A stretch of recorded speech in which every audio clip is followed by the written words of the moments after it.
Good morning, good afternoon, good evening, wherever you are in the world.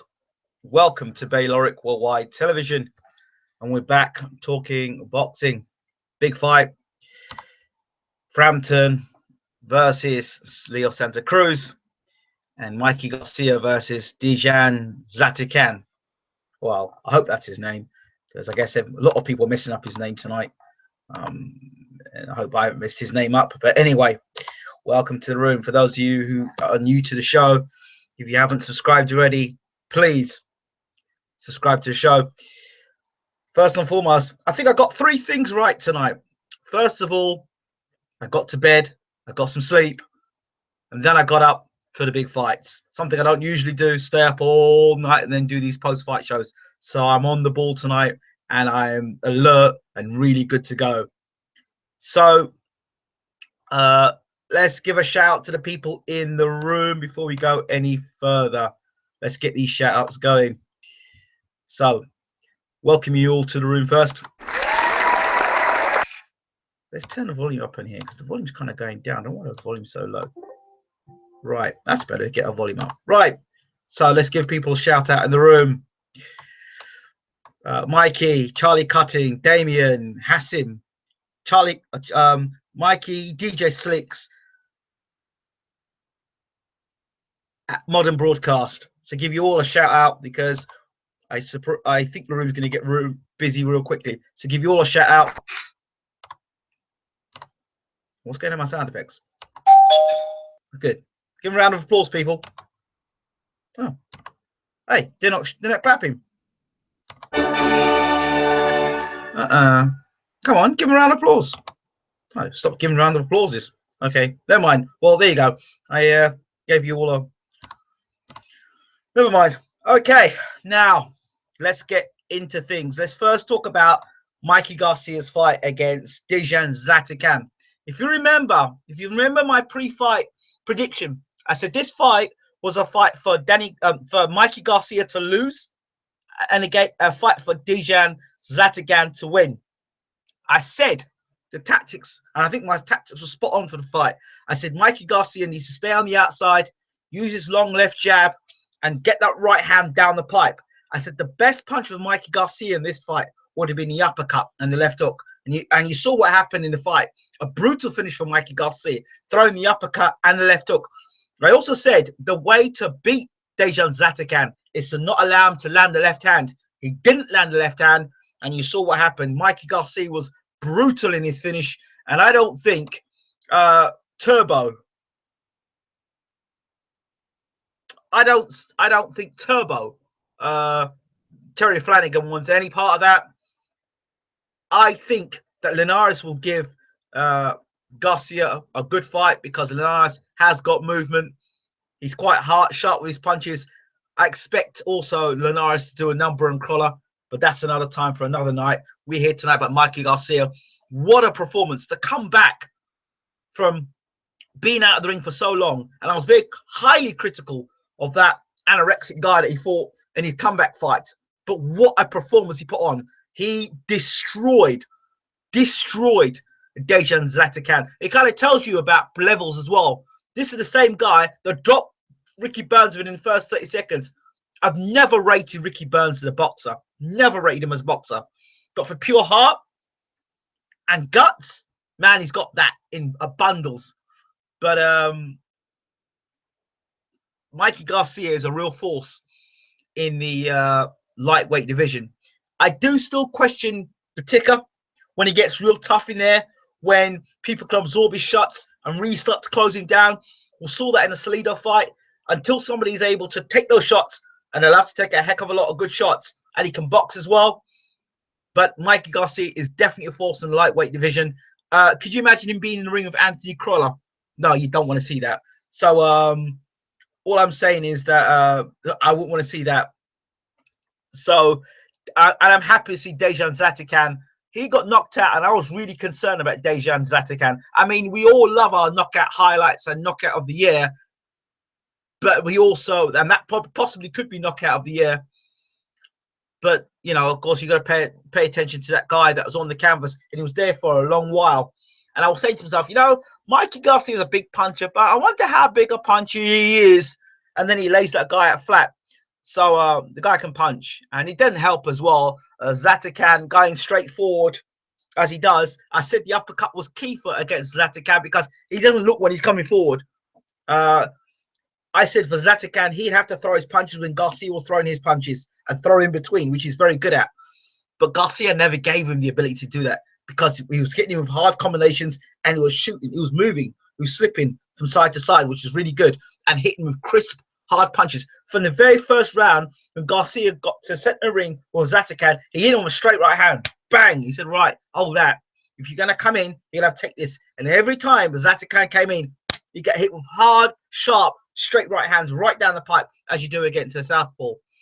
And the way he finished Zlatan off, it was the uppercut that started the damage, lifting his head up, lifting him up, and he turned him round, and he turned around defenseless, big right hand through the middle, bang, fight over.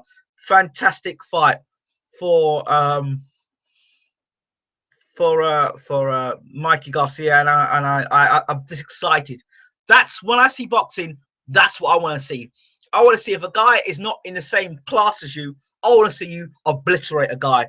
And that is what when I see boxing, that's what excites me about boxing. That sort of performance. Not when you're saying you're world class and you're going 12 rounds a guy and you're struggling to get him away. And the guy's like domestic level. When you're destroying and getting a guy out of there and you're showing that, listen, I'm levels above. I am levels above. It's not paper talk. I'm levels above. That Mikey Garcia showed that. I'm hearing people talking here about fights against Terence Crawford. You're talking a different level. You're talking different levels again. Crawford moves, counter puncher, switch hitter, different look. Not going to stand in front of Mikey Garcia so he can land them big bombs. We're going to see what happens because no way is Mikey Garcia going to be able to land them shots the way that he's landing on guys that come straight forward and looking at. He's going to be given a different look. So, Michael Wilson's in the room. Hey, yo, Michael, you want to come in the room? Have a chat with me from Pound for Pound Boxing? Be nice. Shake things up again. I'm not quite sure how I'm going to send you. Oh, I know. I'll send you a link via your Facebook page. I get some different people in the room tonight because it's all good and I'm quite lively tonight. And I know how it gets busy in the room. So give me a moment, Michael, and I shall send you over.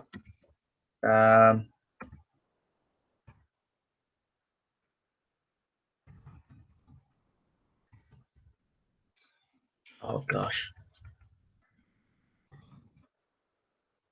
I don't know what is going on with my Twitter tonight. But, yeah.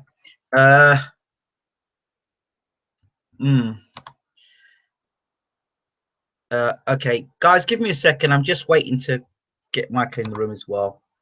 Can you send me your Twitter again, please, Michael? Because I'm struggling to find it on my Twitter page.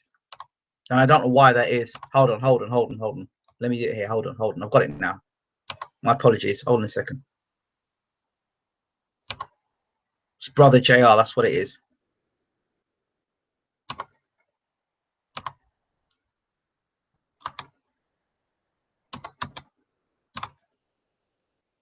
Bang. There we go. I've just sent it to you. Michael, I've just sent you the information. So, let's see what people are saying in the room. Good evening to Adam.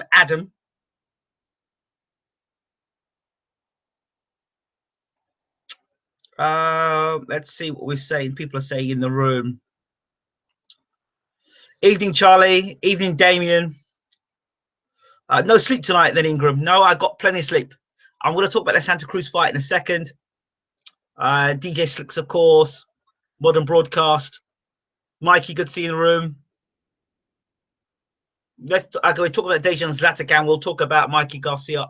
We'll talk about Carl Frampton afterwards. We'll allow people to come in the room. Mikey Garcia, the best at 135, quite possibly. Deja couldn't get close. Brilliant from Garcia. Iced him, fantastic. Terry would get stepped. I totally agree with you.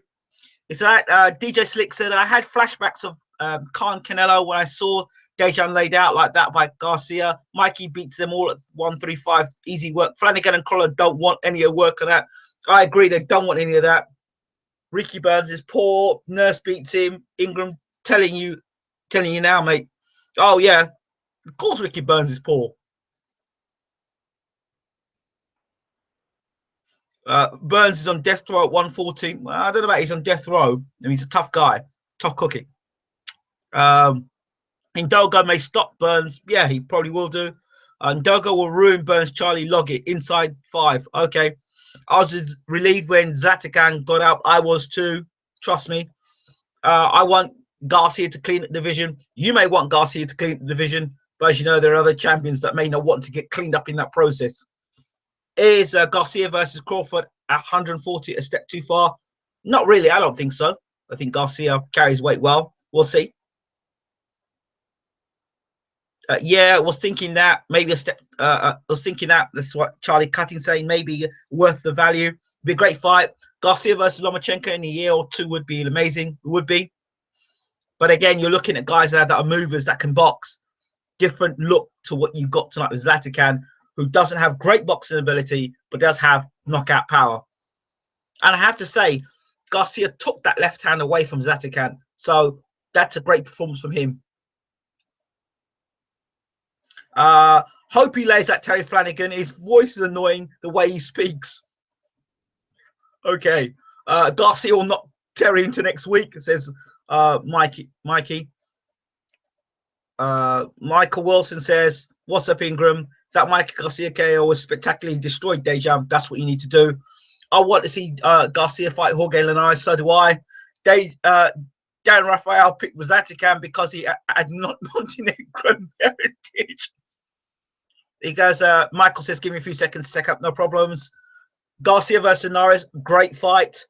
Garcia will flatten Linares. Don't know about that. Linares has got good punching power, good boxing ability, maybe getting a little older now. So Linares is there to be taken. If anyone's going to be the guy to take him, then Garcia would be that guy. I didn't see that fight earlier, Charlie, to be honest. Mikey says, make some valid points here. Linares will give him a good fight. He has the reach and footwork to cause him problems. Dejan was stylistically bad. Well, he was, but he took the left hand away. I keep saying that. He took the left hand away. And not only he took the left hand away, he was smart about it. He was smart. He didn't engage in a battle with Dejan Zlatican. He allowed Dejan Zlatican to come at him, and he was able to use the jab and hit him with crisp right hands. And that is key, because other guys try to do the same thing and have got themselves knocked out. So it's very key what he did there, and I think you've got to give him a lot of credit, a real lot of credit. I believe I have somebody in the room. I believe. Hello? Can you hear me, brother? I can hear you just a bit. You're breaking up a bit. Okay. Give me a quick second. You're just a bit fuzzy. Let me know when you're ready. Okay, give me a quick second. Let me try to get back on. Continue to talk. Okay, sure. Yeah. Charlie Cutton says, you obviously haven't seen his last performance. In fact, you don't know who he was. Says it all. I thought they talk about Dinamarca fight. That Linares has come on leaps and bounds since then. And it's a defeat that makes a fighter. Some fighters go on to become better fighters, and other fighters, when they get defeated, some of them you never see again. A la Nassim Hamed, when he got beat, we saw him again, but he never was the same fighter. The other guys, when they get beat, they go on to become better fighters. Lennox Lewis famously getting knocked out by Oliver McCall, coming back, getting Emmanuel Stewart in his corner, be going on to become one of the best fighters in heavyweight history under Emmanuel Stewart. So I think we need to be aware that because somebody suffers a loss or gets beaten early in his career, it doesn't mean it's the end of him. Sometimes it's the making of the fighter. So in terms of DeMarco is a bum. Well, I don't know about, I won't go as far as DeMarco being a bum. Mikey Garcia was stretched Gary Matthews out in a round or two. Well, this is what we talk about, quality of a fighter. Are you with me now? Can you hear me better now? Much better, brother. Good evening. For those people who don't know who you are, just quickly introduce yourself. I'm Michael, host of the Pound for Pound Boxing Report, live YouTube show, as well as podcasts and blog discussing all things boxing. Fantastic. And how do people find you? If you want to find out all things about Pound for Pound Boxing Report, check the blog page, p4pboxingreport.wordpress.com. The Twitter handle for Pound Boxing Report is at P4P Boxing Report, all one word. If you want to check me out personally, Brother JR at Brother JR76 on Twitter. Fantastic, Brother JR. So, okay, let's talk about your perspective, or from American perspective, let's talk about the Dejan Zlatican. Apologies if I've messed the guy's name up. And Mikey Garcia. What did you think of that performance? I thought that Zlaticanin would give Garcia some trouble. I thought Garcia would win, but I didn't expect that tonight. That was awesome. He did whatever he wanted. He patiently boxed. I love the way he kept pivoting, moving his feet, changing angles. So Zlaticanin couldn't have a straight line at him. And then when he saw the opportunity to strike, he struck with emphatic fashion. The uppercut, and then the quick right hand put him down, knocked him cold. I'm hoping he's okay. From what I'm hearing, he was lucid and responsive after the bout, but scary KO. Emphatic win by Garcia, clearly cementing himself at 135. Linares was thought to be the top lightweight up until this fight. I don't know about that now. Garcia, he's carrying, he has the skills, he knows, but he's carrying his power at 135. Hell, he may be even punching harder at 135 than he did at 126 and 130. Scary looking performance tonight, no doubt about it. Okay, putting things in perspective, I think it was a fantastic performance. I didn't expect Garcia to be that good. I knew he was a good fighter, but I didn't think he was that good. I said the keys to victory for Danny. I keep saying Danny Garcia. I've got to probably talk about Danny Garcia. Mikey Garcia was the uppercut was the key. I saw that Dejan Zlatican was vulnerable to the right uppercut, which is what we saw. And that was the punch that started the trouble. And the right hand, I said, would be the punch that would be key. And that was the punch that finished the fight off. You can't, in boxing, you can't just, when you're ducking in, you can't duck in and kind of close your eyes and hope for the best when you're throwing punches over the top. I was a bit disappointed in how Zlatican was so poor in throwing the left hand over the top, because he looked like he was just overreaching all the time. I thought he had a little bit more finesse about him, because I was so complimentary in the pre-fight about him being able to throw. His left hand was throwing very well. When you're throwing your punches, he gets to throw his over the top. But Garcia had studied that to a T and was able to step back, use the reach that he's got, and use it to his advantage, and able to hit him with strong right hands early, which I think from first round put Dejan on the back foot. And probably Dejan had never been hit that hard in his whole life. Because right. when you fight guys and you're the big guy in the weight division, and you're walking through guys and you're taking the punches and you're taking it and you've got no problems and you're doing your business, it's one thing. And you're getting your own shots off and knocking guys out, it's one thing. It's another thing walking into a guy and every time he hits you with a right hand, you're seeing stars. And he got hit with a right hand within the first 30 seconds. He got hit with a straight right hand, and as he got buzzed, I'm like, well, can you keep taking that straight right hand and come back with anything else? Clearly he didn't. And even when he did try and shoot the left hand, Mikey got himself in such a position that the left hand was either shooting over the top or out of range, or they were getting tied up in such a manner that he was taking the left hand away. And once he took the left hand away, Zlatican had really nothing else to offer. Your thoughts? Yeah, you mentioned the kind of sloppiness that you saw from Dejan. Yes. I think we have to attribute a large part of that to the strategy that Garcia employed in the fight. And to your earlier point, the power. Once he got hit early with the power, it was a shock to his system. he didn't know what to do. He knew he had to go in and work and walk this guy down in hopes of wearing him down. But when you have to employ that strategy and then the opponent you're facing pops you in the mouth and hits you hard and it makes you say, whoa, it's like, what can I do? What can I do? Because you know you have to go in there and come forward on the front foot. But every time you step, not only is he evading you, turning you, putting your feet out of position, but then he hits you with a hard shot and moves you every time. Uh, you're in a position where you're lost, you're clueless. Uh, he was in a position where not only was he getting boxed, he was getting hit so hard that he couldn't think of a plan B. He was discombobulated from jump.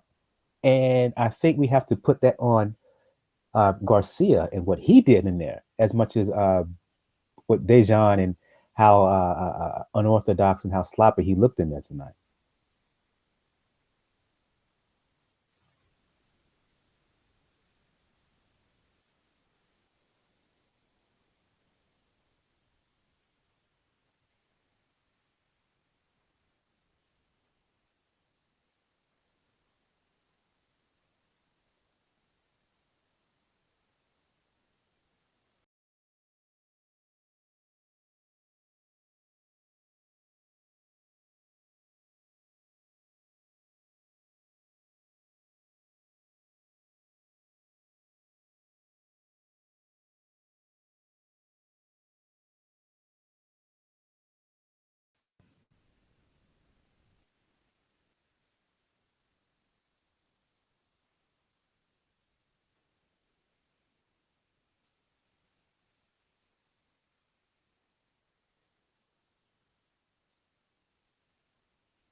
Can you hear me?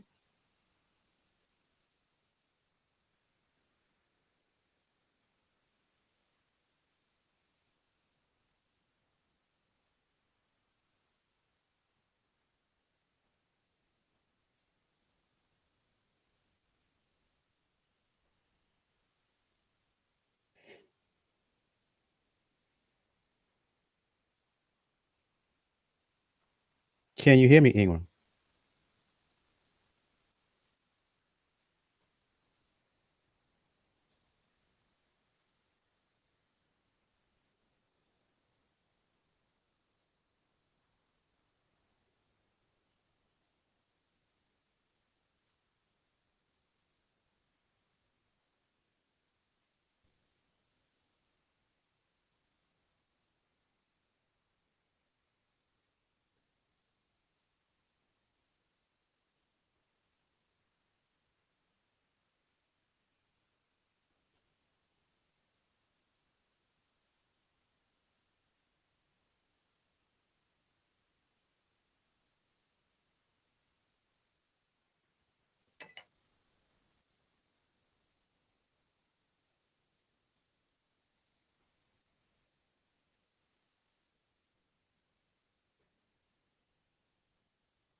Okay, I think I'm back.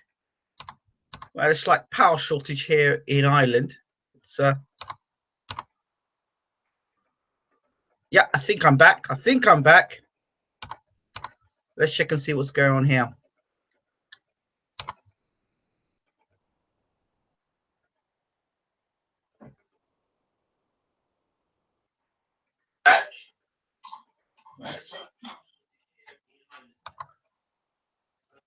Right, I'm back, people. Sorry about that. We had a power shortage there, but it's okay. We'll move on. We'll wheel and come again. So I've got it sorted. Right. A slight power shortage here in Ireland, but we'll get it sorted. Not a problem. We'll get it sorted. Right. So we were talking about the main event: Carl Frampton versus Leo Santa Cruz, the post-fight show. What happened there? Apart from the power went out. Right. So we're talking about the fight: Leo Santa Cruz versus Carl Frampton. So where was I? I was saying that I'm really glad that I kind of warned people before the fight about Leo Santa Cruz. And I said before the fight, I kept saying to people, it depends on how much Leo Santa Cruz can improve from his first fight. Resend the Hangout link. I will do. Not a problem.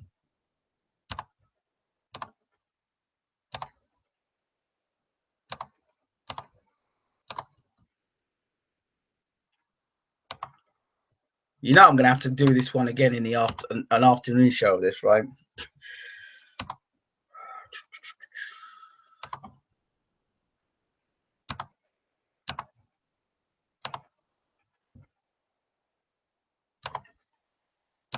Oh, come on.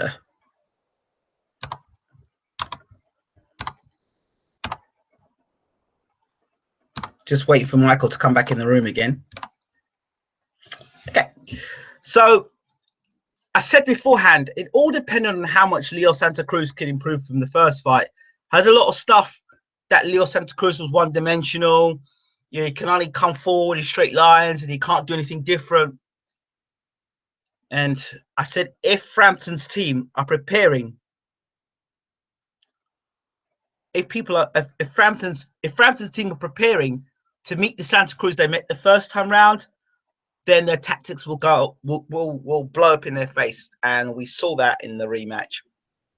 Santa Cruz was able to take control of the center ring, use the jab from round one, and pepper Frampton with the jab, hitting him with good right hands as well. Frampton walking into more shots than he did the first time round. And I felt the first time round, Cruz was just off the pace, and Frampton was able to counter. This time round, Cruz was a lot sharper. Frampton coming in, weighing around, they said he was weighing closer to a light welterweight. Fine, but I think he looked more sluggish in the return fight. I also thought that Santa Cruz controlled the range better. Frampton seemed to be more chasing the fight, and Cruz seemed to be more in control of the fight, using the jab. I had Cruz up. I think I had it about like 8 rounds to 4, something like that, or something like around that. Because for me, I just thought that Cruz was landing the better shots for me. Frampton kept getting head knocked back all the time. And here we go. Michael? Can you hear me? Yep, I've got no idea apart from we had a power outage here in Ireland. Okay, no problem. So go ahead. We were talking about Frampton versus Cruz, and I said I was quite glad to see another prediction kind of come right in terms of Santa Cruz being able to up his game, and that Team Frampton were believing that Cruz was a one-dimensional fighter. I said they want to be careful because Cruz will come back with a vengeance. Yeah. Santa Cruz came out employing a strategy similar to what he did against Abner Mars. And the issue for me was, could he have the discipline to keep that through 12 rounds? And I have to give him credit for doing that. He established the jab really early, from jump really, kept it in Frampton's face. Frampton couldn't establish his jab. Had Frampton coming on the front foot, throwing a lot of power shots. Frampton showed some good defense in there. I have to give him credit for that, but he couldn't land enough shots of his own in there. That ultimately proved the difference. Um, I love the way that Santa Cruz, mid to later in the half of the fight, began throwing that left hook to the liver, old Mexican style left hook to Frampton. Frampton, he fought hard. He was in there throughout, but I gave Frampton uh, my first initial scorecard. Only gave him my after the watching the bout. I only gave him 3 rounds in this bout. I can understand you giving him 4. Yeah, But 8 rounds to 4. I gave it 9 rounds to 3. But as I was tweeting during the fight, I'm making a prediction. Frampton Santa Cruz 3. The question is where, but yeah, that fight was a very good fight. And here's the thing for me, Ingram, I have more respect for Frampton following these 2 fights than I did entering the first fight. I'm more impressed with him in terms of a fighter. I may be underrating him a little bit in spite of, yeah, you say he lost and whatever, but even in the loss, I'm thinking myself, I might not have been giving this cat the credit that he deserved. He's a really good fighter. He just came in there with a guy who who fought a really disciplined fight, used his height and his reach to advantage. But that doesn't mean Frampton's a bad fighter or anything at all. I think he's a very good fighter. Um, in short, terrific fight, um, terrific strategy by Santa Cruz, and I want to see a third fight. I think the third fight was always on the cards. I don't know. There's a lot of things I'm thinking about this fight. First of all, Shane McGuigan was saying some things about how he's a one-dimensional fighter. I didn't like the sound of that. I didn't like the sound of. They sounded like if they had the fight in the bag. That's just the whole. That's what I was getting. That's the vibe I was getting. I was thinking to myself, no. You ain't got this fight in the bag because you haven't got the real Santa Cruz. Santa Cruz, the first time round, had his dad out. And for all the fights before, he's had his dad. And his dad was suffering from cancer. And obviously, Santa Cruz's focus was on that. So I expected this time when he came back, he'd come with a vengeance and have his dad with him. And he'd come all guns blazing. And he came all guns blazing. But this time, it was Frampton that was initiating the attacks. And it was Cruz that was sitting on the back foot using the jab. And when Frampton was at range, Cruz was hitting him with shots more regularly because I felt this time round, Cruz was that much sharper. Last time round, I thought he wasn't as sharp with his punches. And to me, it seemed like the corner of Frampton didn't have a plan B. It looked like they was looking for the same Santa Cruz that they saw in the first fight. Exactly. When they didn't get it, they didn't know how to fully adapt. Right. And Frampton, he kept fighting hard. He kept coming forward, but his plan of attack was similar later in the fight as it was early in the fight. It didn't change. How come he didn't come in more at an angle? How come he didn't step back and fight more in the center of the ring and try to force Santa Cruz to come to him a little bit? How come Frampton didn't counter the counter? How come Frampton didn't counter Santa Cruz counter punches? You know, I tell you why. Counter the counter. I tell you why he couldn't counter the counter, because this time round, he was fighting the real Santa Cruz. He was fighting a Santa Cruz that was sharper.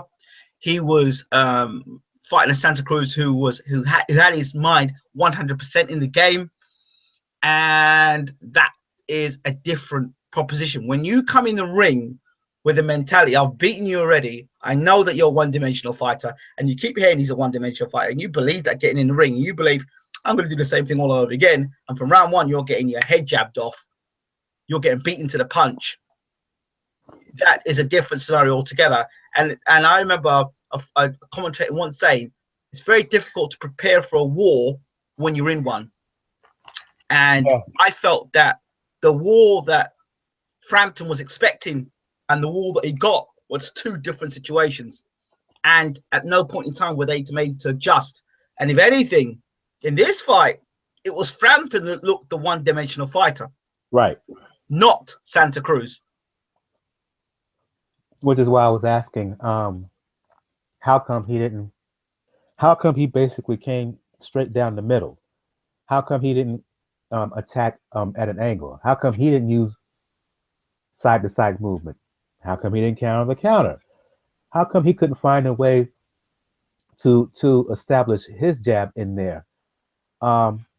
If you're going to come in, focus more on the body. You really didn't see that that kind of adjustment from Carl Frampton in the second half of the fight. I was a little bit disappointed in McGuigan in that aspect. Yeah, but then I said it, and Adam Scott makes a very valid point. He says, you would think Frampton had already won the fight the way people were talking before it. And I kept saying it. I said it. I think I said it to you, Michael.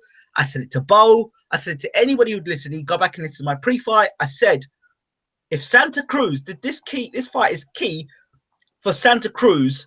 If he can up his game and Frampton comes in with the mentality that he's already beaten Santa Cruz can win this fight. And this is exactly what happened. Exactly what happened. Yeah. And I give kudos to Frampton for admitting after the fight that Santa Cruz deserved it. The question is... The thing is, it'd be difficult for him to say that Santa Cruz didn't win that fight, to be honest. Yeah, but the thing is, we all know how fighters are. And there are fighters who in a similar situation wouldn't admit that. They would say, well, I didn't do this. Well, I didn't do that. This is on what they didn't do as opposed to crediting what their opponent did. I have to tip my hat to Frampton for doing that. The question is, given the way that Santa Cruz fought tonight, let's say they fight for a third time, Belfast, here in the States, whatever.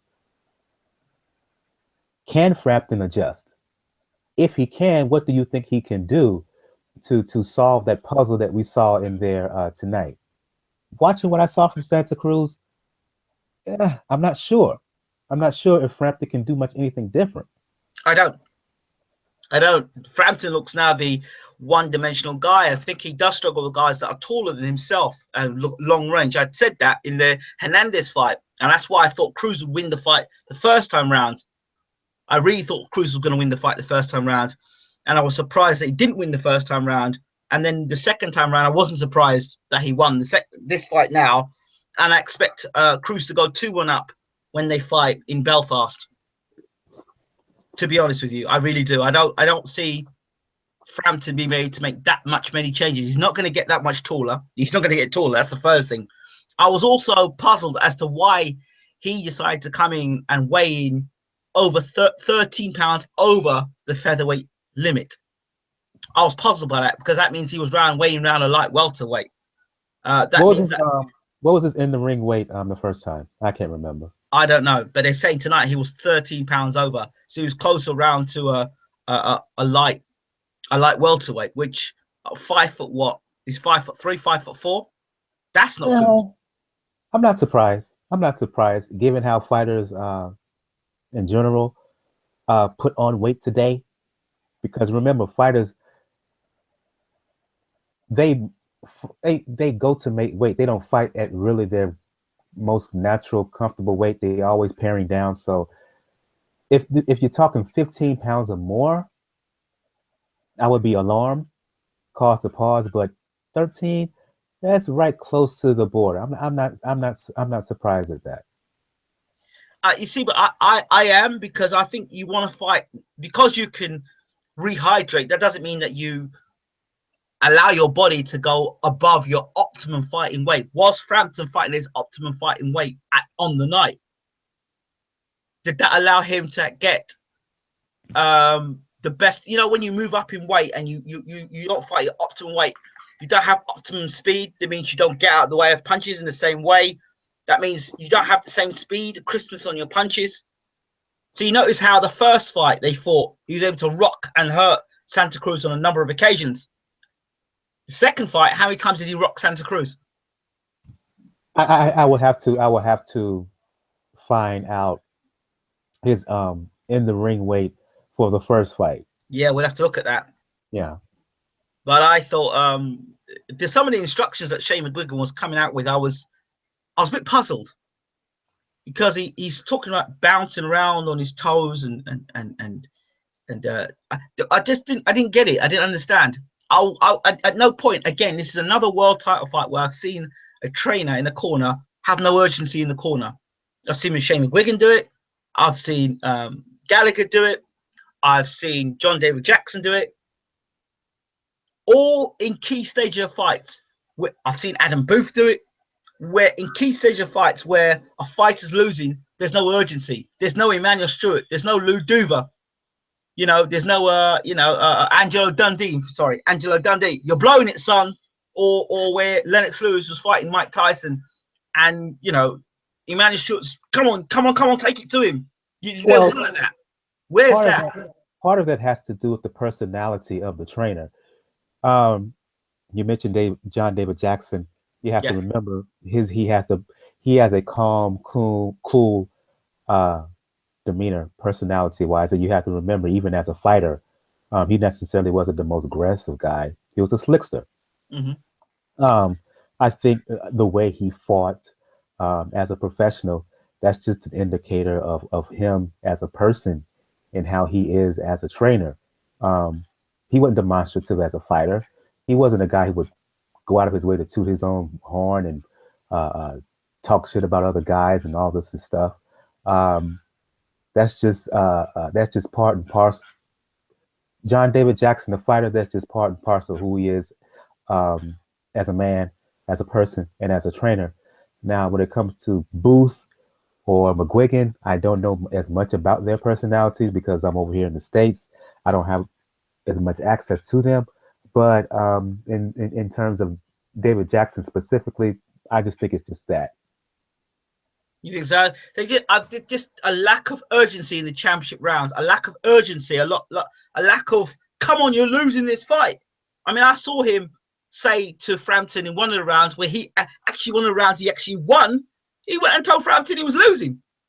Yeah. I was like, hold on. They said, oh, no, that's reverse psychology. No, but he's been losing rounds back to back and losing rounds.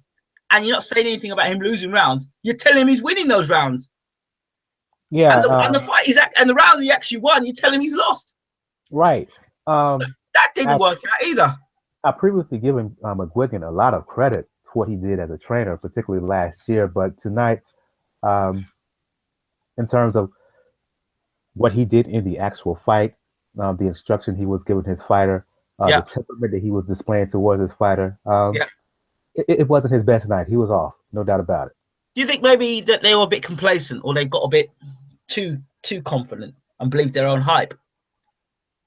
I just think they were surprised by the way Santa Cruz was fighting, and they didn't have that mindset coming in. They didn't prepare for that kind of fighter, even though they saw the Mars fight. It was even an improvement from what we saw from Santa Cruz against Mars in there, to me. Mm-hmm. So they was a bit surprised by that. Maybe they were believing their own hype, but there's no other way to look around it. It just seems that they were believing their own hype. They believed they had the fight won. Just a matter of rocking up, getting in the ring, doing the business, and stepping out. And that's what I thought was it. When Santa Cruz, you can just see from the first 30 seconds in there, he was fighting in a tight circle. And you can tell part of him was wanting to go after the dude, but he stayed behind the jab.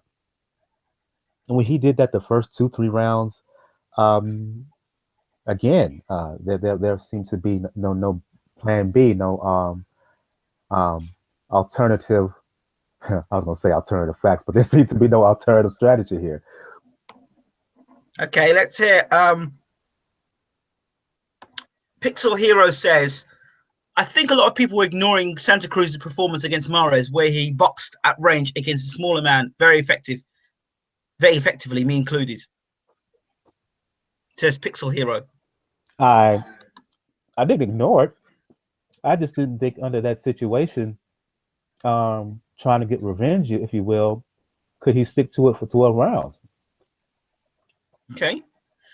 Then he goes on to say, Frampton was reduced to a crude come-forward swinger at times, which is going to be difficult to overcome in any potential rematch. Well-utilized height and reach is always very difficult to overcome. which is what Santa Cruz showed. Now, my trainer always said to me, he said to me, once you have reach and height, there's no reason why you should be getting beat. If you've got reach and height advantage, you shouldn't be getting beat. Unless you weaken the gut or you just can't take a punch to the chin. Yeah, of course. You shouldn't be losing fights. So Santa Cruz came in with the advantages, and he used this time he used those advantages. And it was interesting. He admitted, I didn't brawl in this fight as much. I didn't go to please the fans. I went to get the win. So yeah, he apologized to the fans. He said he didn't put on the show, if you will. But he said he had to fight that way because if he would have came forward, Frampton would have countered him all night. yeah. So that's fair play to him. Let's say this third fight doesn't happen. Where do you see each fighter going? Frampton fighting Quigg again in another fight, or Frampton challenging Lee Selby for the Lee Selby for Carl Frampton in Belfast if they can't get the Santa Cruz fight. What do you think of that? Good fights. Given how lackluster Frampton Quigg was for the first 8-9 rounds, I'm just asking you from in your part of the world, is there as much anticipation for a possible rematch given the way the first fight went? Or are people looking at the way the fight went from rounds 10 to 12 and saying I think people will say to themselves, okay, the first half of the fight, Quigg did nothing. The second half of the fight was very interesting. If they could start the 12th round in the first round, we might have a great fight. And as for the Selby fight, well, Selby's the IBF champion, isn't he? So if Frampton can go to, if Selby can defend his world title in Belfast against Carl Frampton, what a great fight that would be. And you got to give Frampton a chance against Selby. What is the perception of Lee Selby? My perception or the perception? Well, the perception he's a good fighter. Yours and just in a general sense.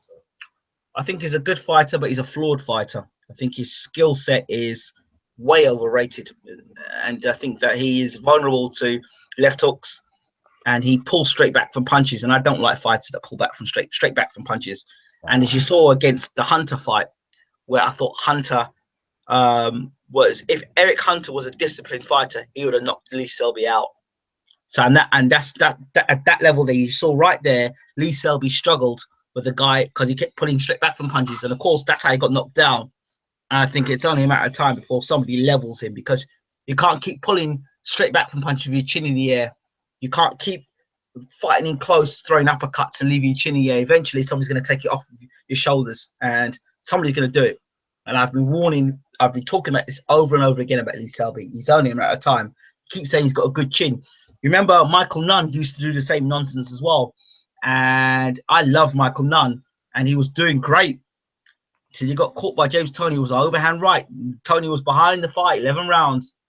And then boom, one shot. Michael Nunn, no matter what he did after that, he never was the same fighter after that knockout defeat. And Lee Selby's one of those type of guys I can see it happening to. He could be winning a fight, chin in the air, boom, good night. Before you had technical issues, I want to go back to the undercard bout. I was mentioning in the chat that I would love to see a Mikey Garcia Linares bout. Should Linares win the rematch? Your thoughts on that? And I don't even know why Crawler Linares is even. We're seeing that fight again. I think it's a waste of time. I think Linares is going to up the pay a little bit for Linares. Oh well, yeah, I pay C Linares. I don't give too much about Crawler, and I don't think Crawler's going to beat him. I can't see Crawler beating him unless they rob Crawler or try and rob him on the cards. I don't see Crawler beating Linares, and that would set up a Linares fight against potentially what's his name, Turbo Flanagan. I think Linares would faster fight Flanagan than have anything to do with Mikey Garcia, to be honest. What are your thoughts?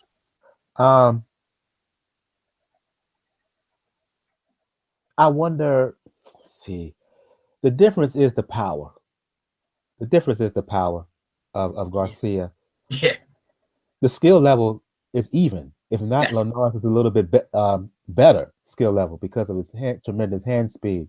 Yep. But it's that damn power from Garcia coupled with the high level of skill um, that will give him the edge. I think it's a good fight, competitive fight, very exciting fight. But at some point, Garcia is going to catch Linares, and we've seen Linares go down. We've seen him get knocked out, and we also seen him cut badly. And uh, I like the fight. I really like the fight. If somehow Linares can stay away from the power, but I just don't know if he can for 12 rounds. Linares can punch himself, you know. Yeah, and Garcia has been down before There you go. at lower weights, but Garcia can bang, man. That cat can bang. He can. He can. He can. We'll have to see. It's going to be an interesting fight. I still am not convinced in Garcia's defense. Keep him away from Crawford, though. People talk about him fighting Crawford. You stay away from that monster. That's a different situation altogether. That's a different situation altogether. You got movement, you got speed, you got power, you got switch hitting, you got ring generalship. And just overall size. Crawford is huge for that division. Yeah. Different fight altogether. Different fight altogether. I would, if I were Carl Frampton, I would keep away from the Leo Santa Cruz fight. Personally, I would take the Lee Selby fight, take a Scott Quigg fight, get yourself a world championship try and beat Lee Selby and win the world title there. If you can win the world title there, then go in a unification match against Leo Santa Cruz. Yeah. I wouldn't go straight back. I would not go straight back into Leo Santa Cruz fight. Yeah, you're right, but you know, the public though, there's gonna be a demand. Yeah, but I don't see what Frampton can do between now and the next fight to make that. I agree with you based on what I saw from tonight. The way Santa Cruz fought, if he keeps that kind of discipline fighting in a Belfast, yeah, and that's gonna be tough because of the environment. Yeah. I see Santa Cruz winning again. So what you're saying about Frampton fighting Lee Selby, it makes the most sense. Yes. But we're talking boxing here and we're talking dollars here. So that may be the overruling factor. Is Richard Schaefer involved with Leo Santa Cruz? I thought Santa Cruz was just a strict PBC fighter. I'm not sure. Because I saw Ringstar Boxing, and I'm wondering who the Ringstar fighter is. There may be a connection because I saw Hay with him. Yes. So there may be some kind of side deal there. I'm not sure. I have to look that up. Yeah, we'll have to look into that one because if it is, then Schaefer may have other ideas and say, you know what, we don't need Frampton again. Yeah, so yeah, that's a good question. I have to look that up between later on this week, well, tomorrow and into next week. I have to look that up. If I was Santa Cruz, I'd go and try and fight Turbo Flanagan, or even get a Robert Easter fight. If you were who, Santa Cruz? Yes. Easter's too big. You think so? Easter's too big. 5'11". Is it Easter one of the champions? 5'11", 5'10", 5'11", at 130 pounds. He can hit too, and he has that height and reach. He's a good 3 inches taller than Santa Cruz. Santa Cruz. Easter's close to 6 foot. Easter is 6 foot. He's too big. He's young and inexperienced, Easter, but you know he got that long wingspan and he has power too. And I think he's going to get better now that he's a champion. That's a bad matchup for Santa Cruz. You think so? It is. But yeah, it is. Inexperience, work rate. Excuse me, I'm eating some late night fruit and yogurt. I apologize. Okay, no problem. Problem is, he's not fighting a Comey who can punch I don't see how Santa Cruz could hurt Easter. What about Santa Cruz versus Gary Russell Jr.? That's a better fight. Easter, just from a physical standpoint, that's a bad matchup for Santa Cruz. Real bad. You're thinking Russell Jr. Ingram? Yes, probably I'm Russell Jr. But Russell Jr. Then yes, Russell I'm thinking Jr. That's a better fight. Gary Russell Jr. He has speed, of course, but Santa Cruz has that height over him. The question is, can Russell Jr. find a way to nullify the jab of Santa Cruz? If he can, he has the hand speed and the skill set to give Santa Cruz a lot of problems. Yeah, nightmares actually. Yeah. What about Russell Jr. versus Carl Frampton?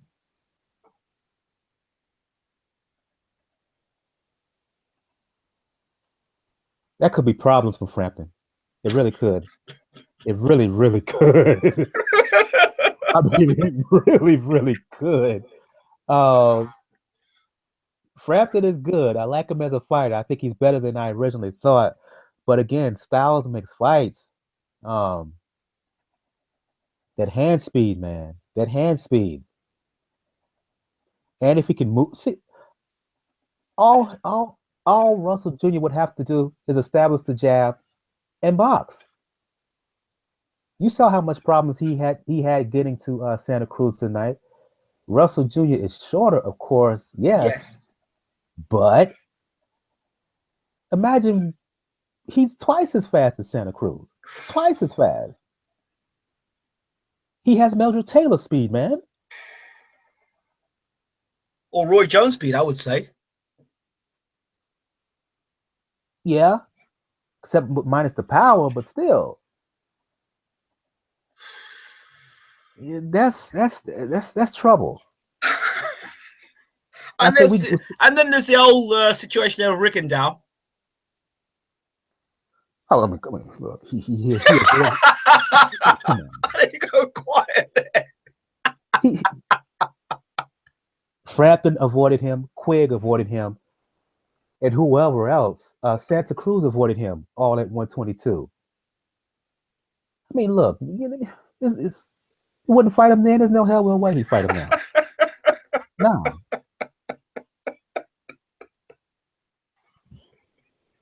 It would make no sense.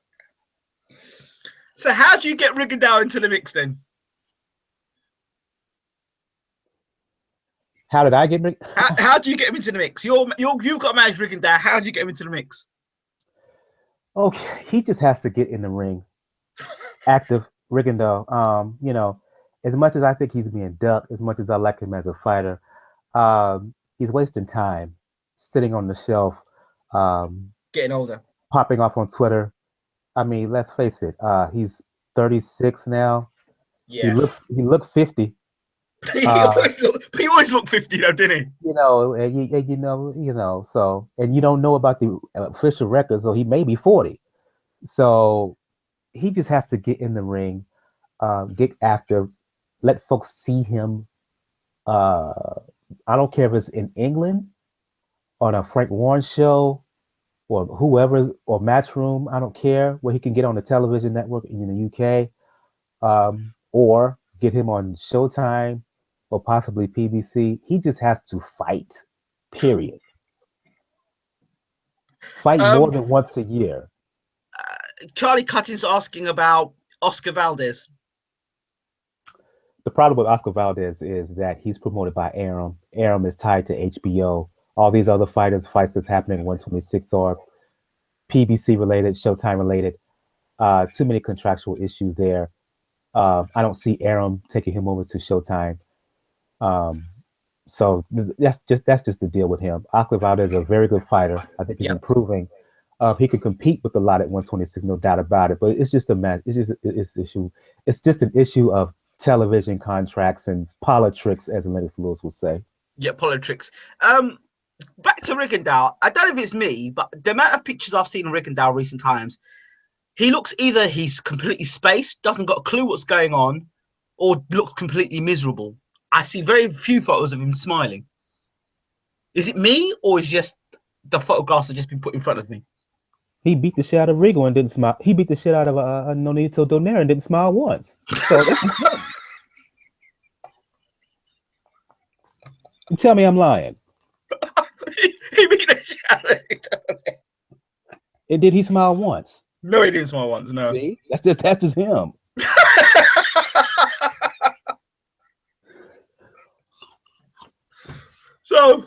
So what happens with what's his name? Rigo? Rigondeaux. Where do we fit him in? Where did he go? His handlers, they just have to find a way to just again, and I can't stress this enough. I can't emphasize this enough. They have to find him a way to get him more active. Yeah. I don't care who. Maybe in England, maybe finally get some act right and get him to fight in South Florida. So how did that Frank Warren thing happen? He had a fight with Frank Warren. He fought Jazz Dickinson. Well, I guess that absolutely didn't do him no favors either. He would have broke the guy's jaw in the second round. Or he can do that, or his fight prior to that was in Japan. Yeah. That was a tough fight, wasn't it? Yeah, so get him fighting there. He could make money. Fight the guy who just beat Jonathan Guzman in a unification bout. Okay. That could get him some money there. So he just has to get in the ring. I don't care where. I don't care against who. He just has to get more active so he can become more visible. Because people are forgetting about him.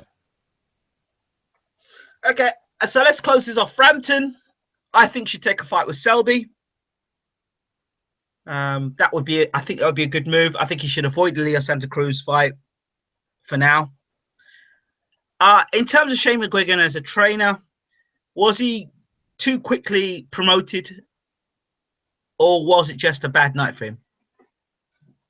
I think it's just a bad night for him because the resume that he built up prior shows that he is of quality.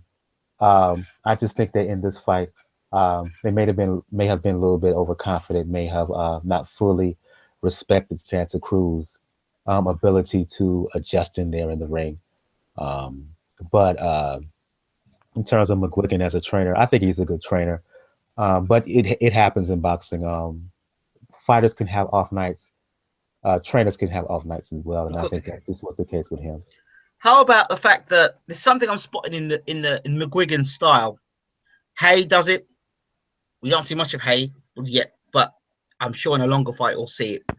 Groves does it, and Frampton does it. They put their hands out in a certain way, the left hand, and they leave the right hand.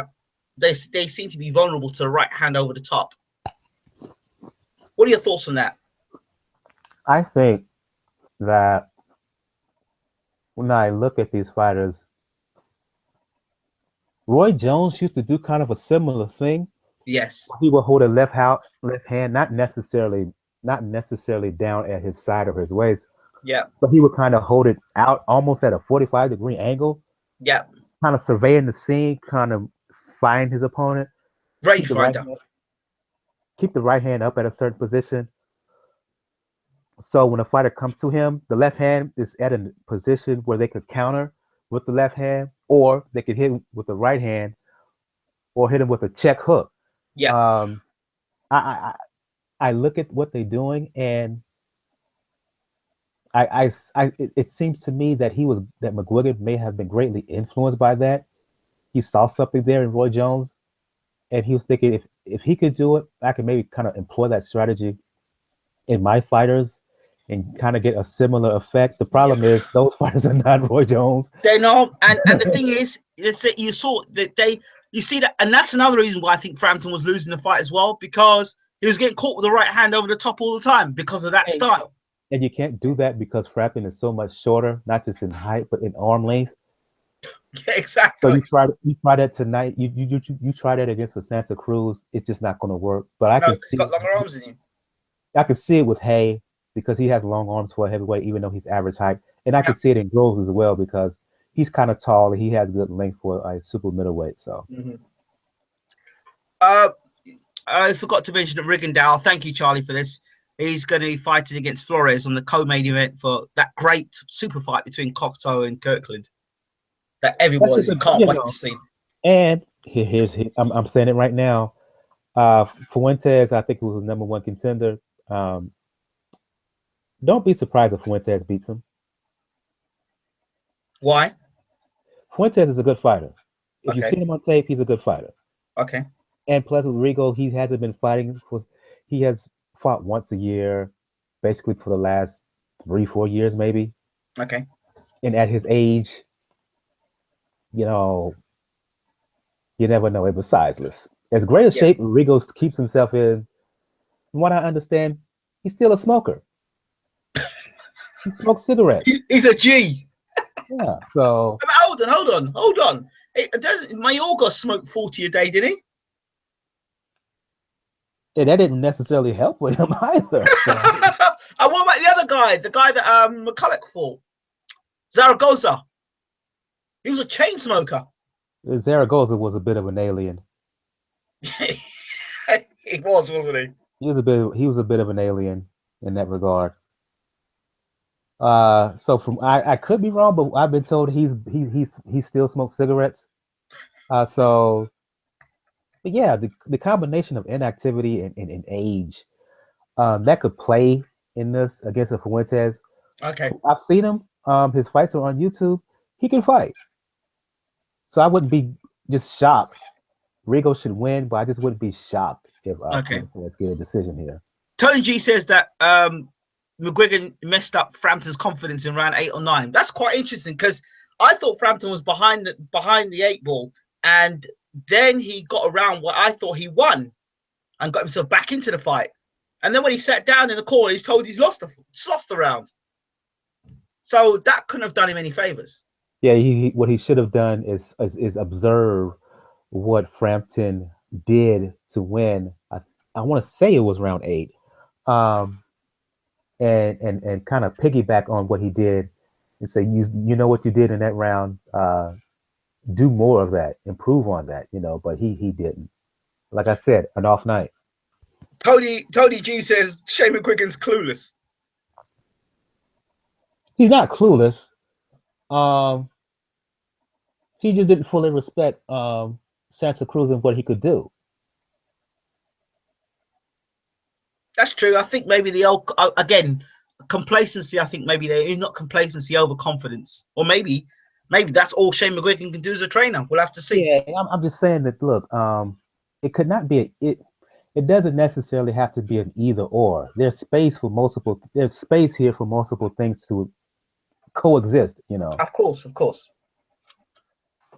But see now, if McGuigan could come back with Frampton and beat Santa Cruz and adapt the style again, then that would be a great response from McGuigan as a trainer and great response from Frampton as a fighter. And it would be a sign of what kind of fighter Frampton really is, because if he can do that in a third fight, that says a lot about him. Of course. But I'm going to close this off. But before I do close it off, Tony Bellew and David Hay, I keep hearing people talk about it. I don't see this being no more than a 3-round fight at maximum. Your thoughts? I don't either. I know I don't. Look. Bellew. He won the title. BJ Flores. I give him nothing for that because of who BJ Flores is. Moving. I don't know what the contractual weight for this heavyweight bout is. There's no clause. See that's the thing. I want to see Hay come in 220 or less. Yep. I don't like him at 227 like he was in his last fight. Too big, too muscular. I like to see him in the 215, 220 range where he has agility and mobility. Yep. If he comes in that weight range, the height, well, they're similar height, but still, the ability to move, the jab, the length, all that plus power, and again, this is the same Bellew who got destroyed by Stevenson at 175. The same Bellew that got dropped by Makabu weighing 14.5 stone. The same Bellew that was getting caught with right hands by BJ Flores. The same Bellew that can't block a right hand to save his life. The same Bellew that's going to walk straight into David Hay's right hand. Exactly. So I don't even think Bellew is going to be even close to prime condition here. Hay just has to come in really good shape. 215, 220 range where he has agility and mobility. If he comes in that weight range, the same Bellew who got destroyed by Stevenson at 175. really focused and really disciplined. And to your point, you say 3, I'll give him a little bit more credit. I'll say 4 or 5. What? But Really? I think maybe. I think Hay could take you. Do you remember the Enzo Macronelli fight? True. That's what I can But see happening to Bellew. I can also see, hey, having some fun in there. Personally, uh, just having some fun in there, toying is the wrong word, but this fight is all dependent on It just depends on David Haye and what he really wants to do. Um, Bellew, he has power. He has power. No, this is come on. Um, that's against a Makabu who and Flores who's man. This is a different deal here. At a wholly totally different weight. I just don't see it. He basically valued to me. He talked his way into a fight to get him some money. He talked his way into getting himself brutally KO'd. That's all I know. Yeah. If you're going over backflipping against Makabu, imagine if David Haye hit him with that right hand instead of Makabu. Right. Right. So to your point, Ingram, I just don't see it. I do not see it at all. I mean, I'm being gracious with 3 rounds, but David Haye's a vicious soul, and so I see what I can see happening. Belly going to throw the left jab, David coming over the top, boom, and that's the beginning of the end. Pretty much. Pretty much. Because all he needs a good jab, and he just needs to be in. Because we know the right hand is there. Yeah. He doesn't have the greatest left hook, but he just needs a good jab. And be on point boxing wise and come in really good shape. He does that, this fight is over. And then where does David Haye go from there? It's interesting. Isn't he in line technically for his title shot? Should he win? Yeah, but then Hughie Fury's meant to be fighting Joseph Parker. So if Hughie Fury gets a fight against Joseph Parker and Hughie Fury beats Joseph Parker, if he did that, then you'd have someone like Hughie Fury making his first defense, maybe against David Haye. Who knows? I think Haye could get a fight against either Fury or Parker. Yeah, in the UK. Possibly. Because Haye with the Starlight Promotions and all that, he's a real brand now. He's a bit of a cash cow. Yeah, I know Parker is signed with Bob Arum, but they ain't making that much money where they can bring him there to New Zealand, whatever. If that fight would happen, it would have to be in the UK. No doubt about it. Yep. I said I did a video a few years back talking about David Haye had the ability to be a global superstar. I really believed it. But his career stalled. Yeah. Punching power, good looking, charismatic. The Klitschko bout and the way it went, that kind of ruined that. Yeah, of course. But let's see if he can have what they call it, an Indian summer. Let's see what he can do later on in his career. But at this point, he really doesn't need it. He can make so much money in England still that he don't need to venture in the U.S. He can from a promotional side, from a business standpoint, but as a fighter, he doesn't need it. I'd love to see him in America, though. I really would. In a big fight. Just like Joshua, if we're really going to be honest about it, he doesn't need to come to the U.S. He doesn't. He can draw all those fighters there. Yep. But people are saying an international star right there in England. He don't need the U.S. That's true. People are saying that Pixel Hero thinks that if Bellew can get past the first 5, well, Bellew's going to need a chin transplant because I can't see it happening. His chin's too weak. Haye hits him a few times.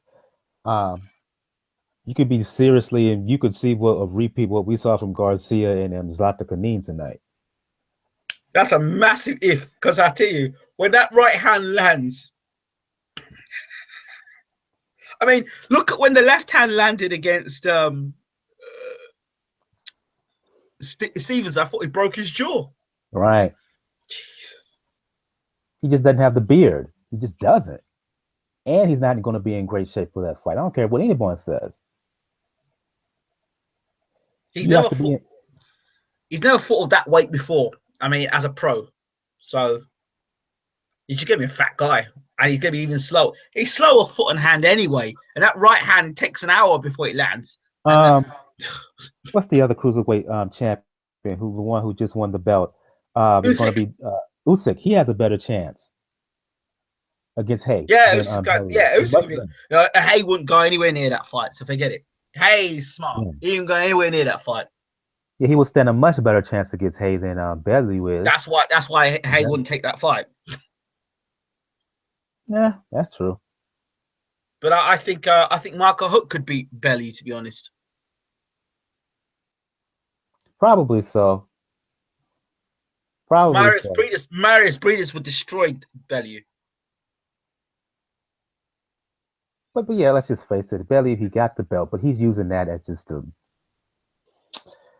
that's kind of a jump off to a better fight at higher weight, and he got it with David Hay because this is the same Bellew who basically admitted that Usyk is the best cruiserweight in the division and that he doesn't want any part of him. So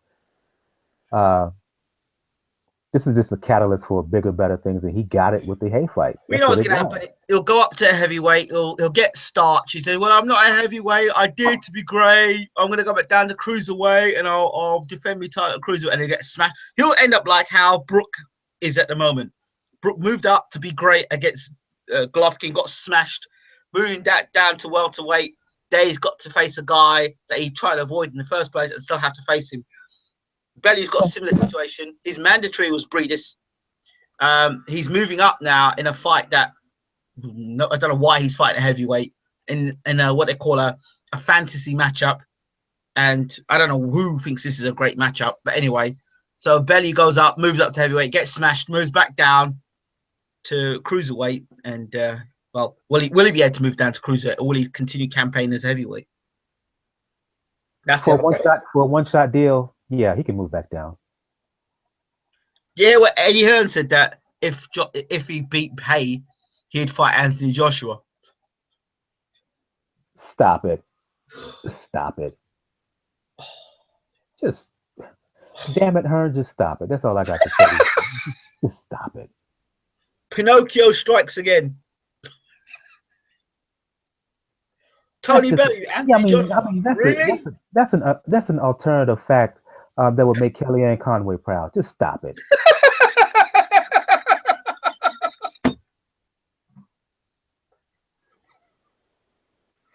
And there are fight fans, casuals that'll suck that up, but just no. No. Just no. If there was just some way that Bellew were to cause the upset and beat David Hay, and somehow Joshua beats Klitschko, would you pay to watch the big super fight between Bellew versus Joshua? Pay for it? No. Just no. And I don't understand why anybody would. Just no. And just to close off. Oh, I've got two other points to close off with. Chris Eubanks Sr. says that he's glad that Andre Ward is coming over to commentate on Chris Eubank Jr.'s world title fight challenge against Ronaldo Quinlan. He actually said that Chris Eubank Jr. would destroy or dismantle Andre Ward, but he'd give, even if Junior gave away a few pounds, Chris Eubank Jr. would dismantle, destroy, obliterate Andre Ward. What are your thoughts on that? Ninja, please. Ninja, please. I would just like to say Ninja. Ninja, please.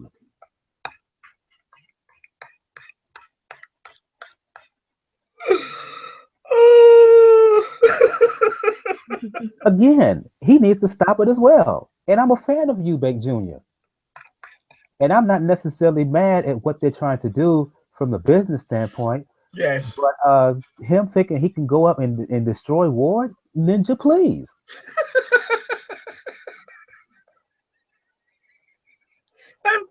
Just to close it off in terms of comedy, Conor Conor McGregor. And I'm not going to say, out of respect for your show, I'm not going to use the word that was in my head. Yeah, I can imagine, and of course, as you know, there are other subjects tonight on our channel that are around that anyway. Conor McGregor, Floyd Mayweather. This fascinates me because I want to know how this fight's can be made, because I think myself, all right, so they're going to make this fight. So there's a guy, Conor McGregor, that everybody think, well, not everybody. There are people that think that Conor McGregor is going to come from UFC into boxing with no professional record and fight the pound for pound best fighter in the world, right? What I can't get is how they're going to sanction this fight, right? McGregor's never done 12 rounds. He's never done 10 rounds. He's never done 8 rounds. He's never done 6 rounds. This guy's only done 3 rounds of UFC fighting. How the hell does that guy jump into the world of boxing and get in the ring of Floyd Mayweather? That's why I said when I was talking about this with you and Bo a few weeks ago that this is just a money grab. They BSing us. This is, that's why I'm not going to pay attention to it. That's why, not going to watch it. This is insulting to me. Everybody, look. Floyd had he offered Floyd $25 million and plus a percentage of the pay-per-view, right? Yeah. That tells me right there he's not really serious. The last time Floyd made that little amount was De La Hoya in 2007. Okay. Since then, he's been making 30 million, 40 million. The last 3-4 years, he's been making 50 million and up. The Pacquiao fight, we know what he made. 250 plus. 200 to 300 million, put it that way. And I don't care where he's talking about, where we get so many pay-per-view buys and whatnot. Everybody knows that Floyd is not going in that kind of a fight with McGregor, at least until he's offered at least 100. So for him to come back here, for Dana White to sit there and run his mouth and talk all this trash, talk about, well, I'll give you 25 million, and then act like talking so tough, like he's so serious, that makes me know right now this is bullshit. That's the bullshit. I'm not buying it. That's why I was so adamant with you a couple of weeks ago with you and Bo about this fight, and why, it doesn't move me. Why I wouldn't watch it, because they're not serious. They're not serious. Dana White is not serious. McGregor's not serious. And really, the reason he put that 25 million out there, the conspiracy side in me, he put that out there because he knows that that's what it's going to take for McGregor to get that fight, because McGregor's been underpaid by UFC, and everybody knows it. That's kind of the minimum that he's going to give McGregor. That was a shout out to him more than it was to Floyd, but because he's not serious with Floyd, he's not, and that's why I'm like, no. He was asking me, well, what about this scenario? What about the scenario? I was like, forget it. They're not serious. This is just hype. This is just hype for the magazine, hype for social media, hype for ESPN and the talk shows there for them to ponder about it and opine. But for me, I see the nonsense. Again, they're not serious. Floyd said that they asked him the question on Sky, would you fight again? He said, yes, I'll be back in the ring against McGregor. That's what he said. But they're not offering the money. He would do it, but they're not serious. When you offer that low amount, what does that tell you? When everybody knows that, and Floyd said himself, he's not going in there he's going in there for a minimum of 100 million. You come with him with that, then we can talk about something. But they're not even doing that. People are commenting here. AJ versus Eubank Jr. would be as one-sided as that's what David Hay would say. But it's in Eubank Jr.'s favor that if Eubank Jr. were to fight Anthony Joshua. Eubank Anthony Joshua? Wait, what? I know it's late at night, but it's wait, what? You have to laugh, don't you? You have to laugh. I think I think people are taking the mickey out of Eubank Senior because look, your best fight, your best win, or your best fight on paper is against Billy Joe Saunders, and you lost. I don't understand how you can jump from losing to Billy Joe Saunders and get that boxing points to talking about going up and fighting Andre Ward. And again, I'll say it again. I like Eubank Jr. as a fighter. Given how Saunders looked in his last fight, if they were to fight again, I would favor Eubank because Saunders looked terrible in his last fight. Saunders was 15 stones before he had to lose. He was 15 stones. So I heard. The photo with him on the road running. I mean, that was pathetic. Yeah. He looked like he was 190 pounds, maybe 200. But like Eubank Jr. as a fighter, I'm not mad at what they're trying to do from the business side, the Eubanks. But for Chris Eubank, for Eubank Sr. to say that he would handle Andre Ward basically with ease, just nah, no way. Established like Rigondeaux, Eubank Jr. needs to fight. He just needs to get in the ring and fight. Well, let's just hope that this fight against Quinlan, it all goes sailingly well, and Eubank wins well. Because if he gets into a drawn-out fight with Quinlan, or Quinlan embarrasses him, it's not going to look good for his career. So he's got to destroy Quinlan. Like, he's got to get him out in the first couple of rounds, quite literally. He needs to get this win and then try to go after DeGale. Yes, I think so too. Adam Scott, Eddie still got plans to blow Crawler up to super middleweight. God. All I want to see is David Haye do a number on. I want to see David Haye do a number on Bellew. I want to see Linares do a number on Crawler. I'd like to see this guy in duo, where his name is, beat Ricky Burns. I'm just, you know. Is that unification bout set? Yes, I think it is set. Okay. And it's no disrespect to Ricky Burns. I just think that I don't know what the motivation is for Burns to be fighting that guy, but the guy looks dangerous. And I can only guess is that there may be offering some money because isn't Burns still in some financial difficulty? Possibly, yeah, possibly. Okay. So there's that fight, and there's Klitschko versus Joshua. I think they've sold Joshua down the river personally, but then here you go. I want Joshua to win because I want to see Joshua and Wilder late 2017, sometime in 2018. I think Mr. Klitschko is going to ruin them plans personally. Oh, I really do. I really do. Fascinating matchup. Fascinating. It is. It is. How Klitschko, how he looks, plus year layoff at age 41. But that layoff may have been the best thing that could have happened to him. Yeah, that's true. That's true. Yeah, some guys don't do good, and some guys come back refreshed or invigorated. You know, so right. Somebody's asking a question. DeGale versus Eubank. DeGale needs to change his trainer. I think I made a video on this about already. Eubank versus DeGale. I think it'd be a great press conference. Right now, I have to go with DeGale.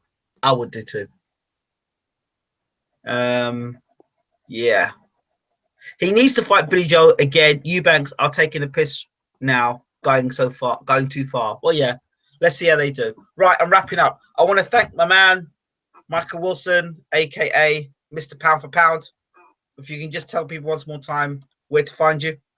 Oh, first of all, thanks for having me on once again. No worries.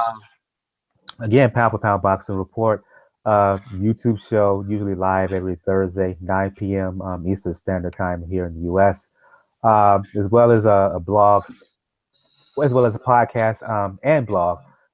Information about that, you want to find all information about Pound for Pound Boxing Report, the blog page, p4pboxingreport.wordpress.com.